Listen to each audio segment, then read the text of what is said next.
Thanks very much for staying with us. Time now for Eye on Africa with me, Georgia Calvin-Smith. Tonight, a day of remembrance. In the Democratic Republic of Congo, it's been a year since soldiers cracked down on a religious sect that had been planning an anti-UN protest. 56 people were shot dead. Also, the US-Africa Nuclear Energy Summit's underway in Kenya, with discussions covering the technical and financial essentials for those countries on the continent hoping to invest in nuclear power plants in the race to electrify Africa. And worth the cost of the pricey ticket, Madagascar's pristine waters make it one of the best kite surfing spots in the world, and locals want more of the world to know it. But first, commemorations were held in the DR Congolese city of Goma on Thursday, a year on since 56 protesters were shot dead by soldiers cracking down on a rally demanding the withdrawal of UN peacekeepers. A military colonel was sentenced to death over the killings, and several other soldiers received decade-long prison terms. Our Emmett Livingston is in Kinshasa with more. On August 30th, 2023, an elite group of soldiers in Goma in eastern DR Congo attacked a religious sect planning to protest against UN peacekeepers in the region. The attempt to stop the protest turned into a massacre as soldiers went on a killing spree. 56 civilians ended up dead. UN peacekeepers are deeply unpopular in eastern Congo due to a perception that they do little against M23 rebels who have conquered swathes of territory with the backing of Rwanda. But in a dark irony, it was state forces that carried out last year's massacre. In Goma on Thursday, dozens of members of the sect gathered to commemorate the killing. We continue to demand justice and real justice.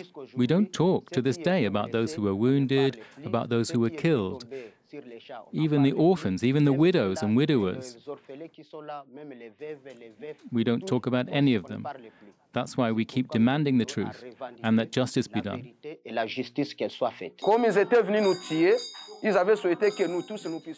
They had come to kill us, so they had hoped we would all perish in the carnage. So those who escaped were unjustly imprisoned. We're calling on the authorities to release them. The details of what happened on the day of the massacre remain unclear, with the army blaming protesters for opening fire first.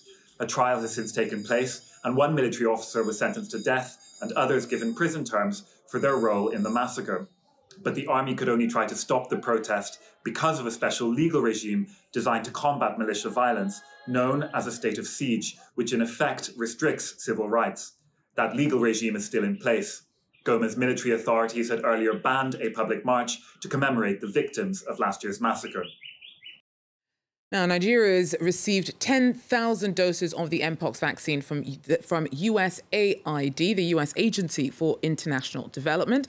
And it's the first batch for the country, which has confirmed 40 cases, but no fatalities. Now, the whole continent is racing to get ahead of an Mpox outbreak that began in DR Congo about a year ago, but was declared an international emergency earlier this month by the WHO as cases spread to neighboring countries. Children have been amongst the worst affected by the new strain fueling the emergency. Clarice Fortuné has more. 6-year-old Imani can now play carefree. He started recovering from Mpox after 4 days of treatment at a clinic in Munigi. Some 75% of the cases being seen by medics there are under the age of 10. Dr. Pierre-Olivier Ngajole blames overcrowding at a nearby camp set up for people forced from their homes by conflict in the region. The IDP camps are overcrowded. So you see children in the IDP camps, they are always playing together. So they have time together. They don't really care about distance, social distance. They don't care about that. So they play together. They are always together.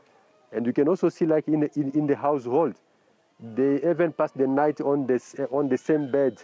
80 kilometers southwest of Munigi, at a hospital in Kavumu, 800 patients have been seen there since June, and 8 have died, all under the age of 5.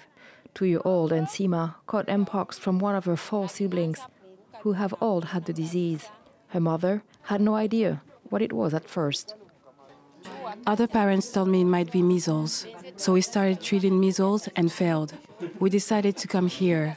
3 are cured and are at home.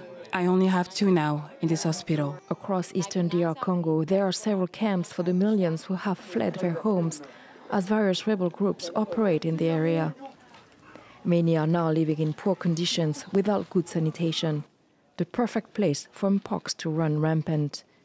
The Congolese government is hoping vaccines will arrive soon from the US and Japan. The whole continent has so far secured less than 10% of the estimated $245 million it needs to fight the surging mpox outbreak. Look now at some news in brief. Former South African President Jacob Zuma appeared before the KwaZulu-Natal High Court on Thursday, the latest installment in the long-running corruption case against him. Judges adjourned the trial to September after Zuma's team convinced the court to present reasons why a request to remove the lead prosecutor had been refused. Zuma's accused of accepting bribes from French defense firm Thales from 1999 when he was deputy president. Well, at least 179 people have been killed and tens of thousands displaced by weeks of flooding in Nigeria. The worst-hit areas are in the northwestern states, where at least 89 people have lost their lives and more than 25,000 hectares of farmland washed away. The heavy rains have added to concerns about the country's food security. The Sudanese town where at least 148 people died over the weekend after a dam collapsed is still struggling to recover from the disaster and is expecting the death toll to rise. Up to 200 people are still unaccounted for around Toka after the floodwaters swept through as the Arbat Dam, which is 40 kilometers away, gave way on Sunday. Heavy rains have battered the country, which is already reeling from a brutal civil conflict. The United States-Africa Nuclear Energy Summit's taking place in Kenya, with discussions covering the technical and financial ground to be covered by countries hoping to invest in nuclear power plants. Our Bastien Renouy has been following it for us. As Africa continues to develop, it needs more electricity. It's based on this simple observation that the United States decided to hold this summit. South Africa is the only country on the continent to use nuclear energy. Egypt is currently building 2 nuclear reactors with the help of Russia, and several other countries are interested in the technology. Rwanda recently signed an agreement to build an experimental power plant on its territory, and Kenya would like to use the technology before 2034. But it's a huge investment, an investment that is worth it, according to this Kenyan engineer. If you look at our pockets, at our budgets, to be truly honest, coal is better, right? But the issue with coal is that we don't want to follow the development model of the West. When the West was developing, the only option they had was coal and fossil fuels. A lot of the global warming we're talking about is from the emissions from fossil fuels and from coal.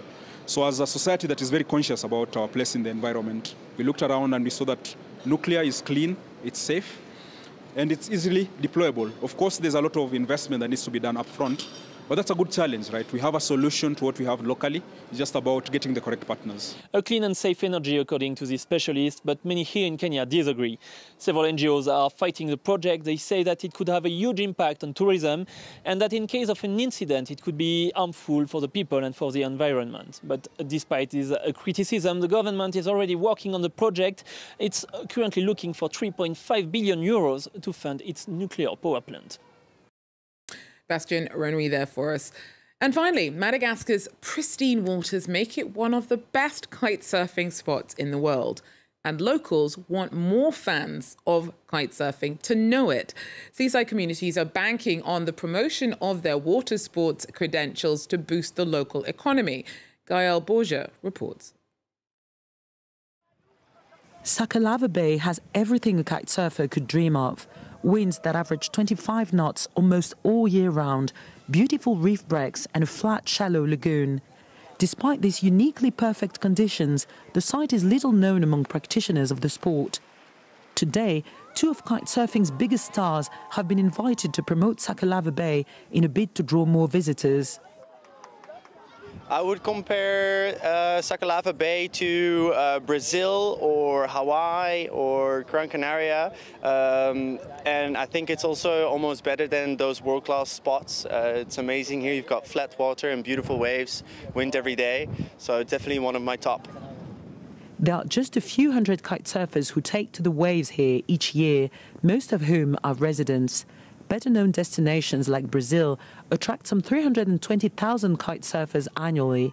Despite this, the 20-odd kite surfing schools in the bay have proved a valuable source of income and inspiration for the local village.